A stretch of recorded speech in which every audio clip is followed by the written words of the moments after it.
Investor बनना कोई बड़ी बात नहीं है। बड़ी बात यह है कि जो स्टॉक आप बाइंग करने जा रहे हो वो ऑलरेडी भागा हुआ ना हो। जिस दिन आप उस स्टॉक को बाइंग करें उस दिन से वो स्टॉक रुके ना, सीधे भागते जाए। ये इंपॉर्टेंट बात है। तो चलिए दोस्तों, स्वागत करता हूं इस सीरीज में आपका।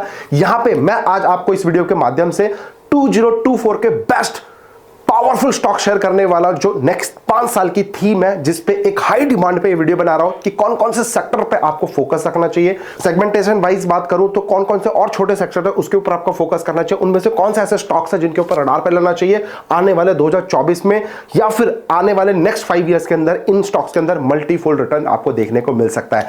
तो चलिए स्वागत करते हैं इस एपिसोड में unveiling the sector set to soar. So दोस्तों, पहले जो सेक्टर की बात करूंगा वो है ईवी सेक्टर। अब आपको लग रहा होगा कि यार ऑलरेडी स्टॉक भाग गए हैं, ऑलरेडी स्टॉक में बहुत बड़ा मूव आ गया है, अब ईवी नहीं चलेगा।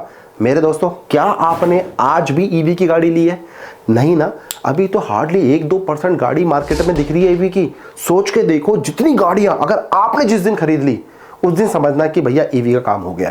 तो अभी कितना बड़ा सेक्टर बचा है ईवी के अंदर तो अगर मैं ईवी सेक्टर की ग्रोथ की बात करूं तो 2023 में $2 बिलियन से उठकर सीधे $10 बिलियन 2025 तक का टारगेट है। और अगर 2030 तक के डॉलर की बात करूं तो सेल्स जो ग्रोथ है इसमें करीब 10 मिलियन एनुअल सेल्स ग्रोथ का इसमें एक्सपेक्टेशंस है। तो मेरे दोस्तों, नेक्स्ट जो 5 इयर्स है या जो नेक्स्ट 10 इयर्स का जो ग्रोथ है वो ईवी सेक्टर के ऊपर है। बहुत बड़ा इमर्जिंग मार्केट है, अभी भी अनटच्ड है, अभी भी बहुत सारा मार्केट में स्केल अप होना बाकी है। एग्जांपल्स की बात करूं, बेस्ट स्टॉक सिलेक्शन की बात करूं तो एक्साइट इंडस्ट्रीज को पहले रडार पे रख सकते हो। दूसरा स्टॉक अमर राजा बैटरी को रडार पे रख सकते हो। तीसरे स्टॉक्स की बात करूं तो टाटा मोटर्स, देश का नमक खाया तो टाटा मोटर्स पे फोकस कर लेना। चौथे स्टॉक्स की बात करूं तो भैया टीवीएस मोटर की बात कर रहा हूं। और पांचवा बेस्ट जो मेरा स्टॉक्स है M&M की बात कर रहा हूं। तो इन पांचों सेक्टर के ऊपर फोकस कर सकते हो, अपना छोटा छोटा SIP इसके अंदर डाल सकते हो। लेकिन मैं आपसे ये रिक्वेस्ट करूंगा, जो भी मैं आपको स्टॉक्स दे रहा हूं ये कोई रिकमेंडेशंस नहीं है, ये सिर्फ और सिर्फ आपके एजुकेशन पर्पस के लिए।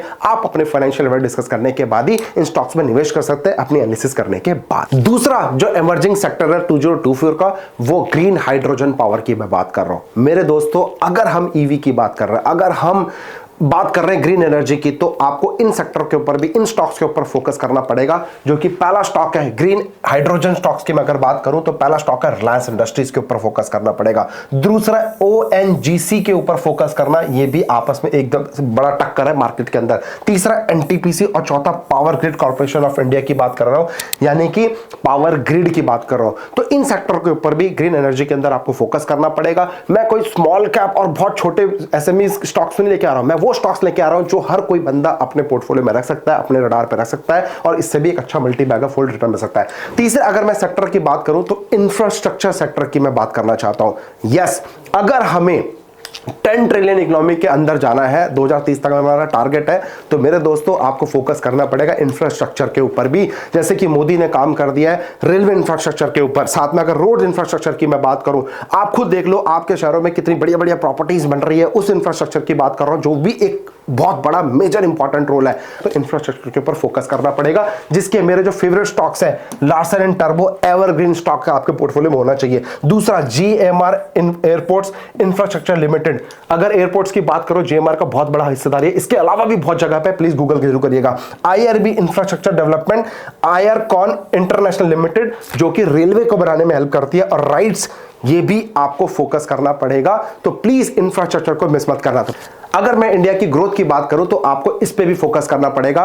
इंडिया सेकंड लार्जेस्ट पॉपुलेशन के अंदर आता है और 5th लार्जेस्ट इकोनॉमी के अंदर आता है, और इसको उठकर अगर आपको 5th लार्जेस्ट से 3rd लार्जेस्ट या 2nd लार्जेस्ट पे आना है तो आपको पावर सेक्टर पे भी फोकस करना पड़ेगा। तो अगर इस पॉपुलेशन के साथ बैठे हैं तो आप सोच के देखो हम कितना सारा पावर कंज्यूम करने वाले हैं आने वाले टाइम में।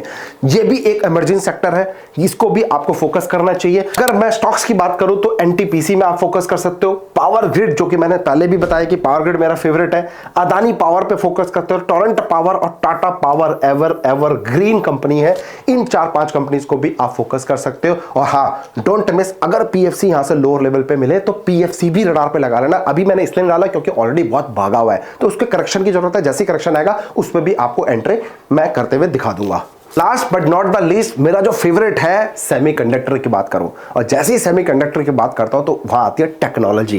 टेक्नोलॉजी इन द सेंस क्या? Mobile technology in the sense जो ओटीजी प्लेटफॉर्म्स आप अपने लैपटॉप्स पे, अपने कंप्यूटर्स पे देख पाते हो, मोबाइल पे देख पाते हो, कहीं भी बैठ के देख पाते हो, वो हर टेक्नोलॉजी की बात कर रहा हूं। कंप्यूटर्स की, लेटेस्ट लैपटॉप की, कैमरा की मैं बात कर रहा हूं, एप्पल फोन की बात कर रहा हूं, हर जगह सेमीकंडक्टर यूज हो रहा है। इवन आपकी ईवी कारों में भी सेमीकंडक्टर यूज हो रहा है। हर जगह जो भी इलेक्ट्रॉनिक गैजेट्स की बात कर रहा हूं तो कहीं ना कहीं वहां पे सेमीकंडक्टर का बहुत इंपॉर्टेंट रोल है। इस सेक्टर को मिस मत करना। अब मेरे जो फेवरेट स्टॉक्स हैं जो सेमीकंडक्टर के अंदर है वो मैं आपसे शेयर करता हूं। पहला स्टॉक है टाटा एलेक्सी, एवरग्रीन स्टॉक जो मेरे को लगता है। दूसरा अगर स्टॉक की बात करूं एएसएम टेक की मैं बात कर रहा हूं। तीसरा एसपीईएल, चौथा MosChip and last but not the least Vedanta. ये सारे स्टॉक्स, ये जो सारी कंपनीज है सेमीकंडक्टर में, उनके काफी अच्छा कंट्रीब्यूशन कर रही है।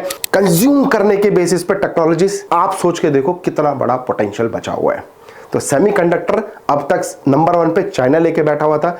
इंडिया नंबर 1 मैन्युफैक्चरिंग कंपनी बन जाए सेमीकंडक्टर इंडस्ट्रीज में। सो आई होप ये वीडियो के माध्यम से मैंने अपने 5 सेक्टर जो मेरे फेवरेट थे वो मैंने आपसे शेयर कर दिया। पहला क्या है? EV sector. दूसरा क्या है? हाइड्रोजन यानी ग्रीन एनर्जी की बात कर रहा हूं। तीसरा सेक्टर की मैं अगर बात करूं तो इंफ्रास्ट्रक्चर सेक्टर, और चौथे सेक्टर की बात करूं तो पावर सेक्टर, और पांचवा जो मेरा सबसे ज्यादा फेवरेट सेमीकंडक्टर सेक्टर। तो ये 5 इमर्जिंग सेक्टर है जो आने वाले 5 से 7 साल में आपको एक अच्छा पोटेंशियल दिख सकता है। प्लीज आप अगर ये वीडियो को पसंद करें तो लाइक और सब्सक्राइब जरूर करना, क्योंकि आपका एक मोटिवेशन मुझे मोटिवेट करता है कि मैं आपको बेस्ट एनालिसिस करके बेस्ट स्टॉक्स दे सकूं। और अगर अंदर की डिटेलिंग भी जानी है इन कंपनी के अंदर तो उसके ऊपर वीडियो बनाऊंगा। कमेंट करके बताना #KingResearch डिटेलिंग, मैं आपके लिए जरूर बनाऊंगा। Thank you so much.